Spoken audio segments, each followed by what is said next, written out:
எல்லையே இல்லை. ரகசியங்கள் நிறைந்தது. நமக்கு தெரியும் இந்த வானம் பல்வேறு விண்பொருட்களால் நிறைந்த பேரண்டத்தின் ஒரு பகுதியாகும்.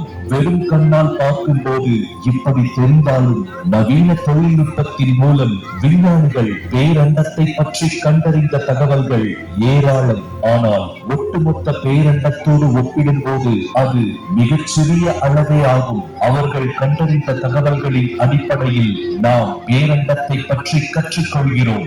இரவில் அடர்ந்த இருள் சூழ்ந்திருந்தாலும் இரவு நேரத்தில் உலகம் எவ்வளவு அமைதியானது, உலகம் எவ்வளவு அழகானது. எவ்வளவுதான் இருளில் மூழ்கி இருந்தாலும் ஆந்தைகள் அலறும் சத்தத்தை தவிர வேறு எந்த ஆரவாரமும் இல்லாத ஓர் இரவின் அழகை ரசிக்காத ஒருவரை தேடி கண்டுபிடிப்பது அரிது. அந்த இருள் கலந்த சில மணி நேரங்களில் ஆரம்பத்தோடு பகல் பொழுது முழுவதும் வெயிலில் வெந்து வியர்வையில் நனைந்த உடல் குளிர்ச்சி அடைகிறது. அதுதான் நீங்களும் நானும் அனுபவிக்கும் இரவின் தனிமையிலும் இருளிலும் உள்ள அழகாகும். அதுவே நமக்கு இரவை அந்த அளவிற்கு அழகாக்குகிறது. அதற்கும் அப்பால் ஒரு கவிஞன் காணும் இரவு மிக உயர்வாக வர்ணிக்கப்படுகிறது. ஓர் அழகான இரவில் கவிஞனுக்கு தெரியாமல் பவளமல்லி மலர் மலர்வதற்கோ, மின்மினி பூச்சி பறப்பதற்கோ, ஒரு நட்சத்திரம் மேகத்திற்குள் மறைவதற்கோ இடமில்லை. அந்த இனிய இரவின் ஒவ்வொரு அழகையும் ஒரு கவிஞன் இயல்பாகவே தன் பேனா முனையில் இணைத்துக் கொள்கிறார். கவிஞன் கூறுவது உண்மைதான். இரவு உண்மையிலேயே அழகானது.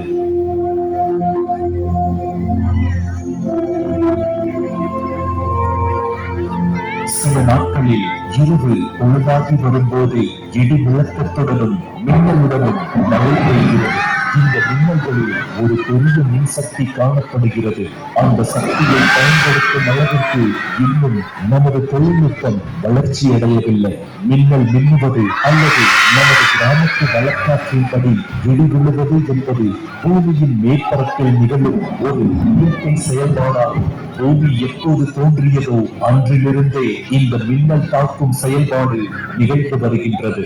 உண்மையாகவே பூமியில் இவ்வாறான ஒரு மின்னல் செயல்பாடு நிகழாமல் இருந்திருந்தால் உயிரினங்கள் வாழ்வதற்கு பொருத்தமான ஒரு இடமாக பூமி உருவெடுக்காமல் போயிருக்கவும் வாய்ப்பு இருந்திருக்கும்.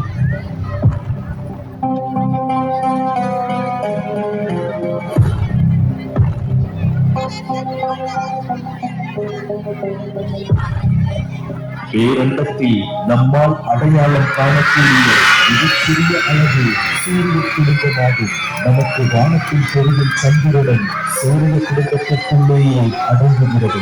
சூரிய குடும்பத்திற்குள் 8 கோள்கள் உள்ளடக்கமாகின்றன. இந்த 8 கோள்களும் சூரியனை சுற்றி வலம் வந்து கொண்டிருக்கின்றன. அதாவது சூரியனை பரிவர்த்தனிடுகின்றன. சூரியனிலிருந்து முறையே புதன், வெள்ளி, நமது உலகமாகிய பூமி, செவ்வாய், வியாழன், சனி, யுரேனஸ் மற்றும் நெப்டியூன் என்பவையே அந்த கோள்களாகும்.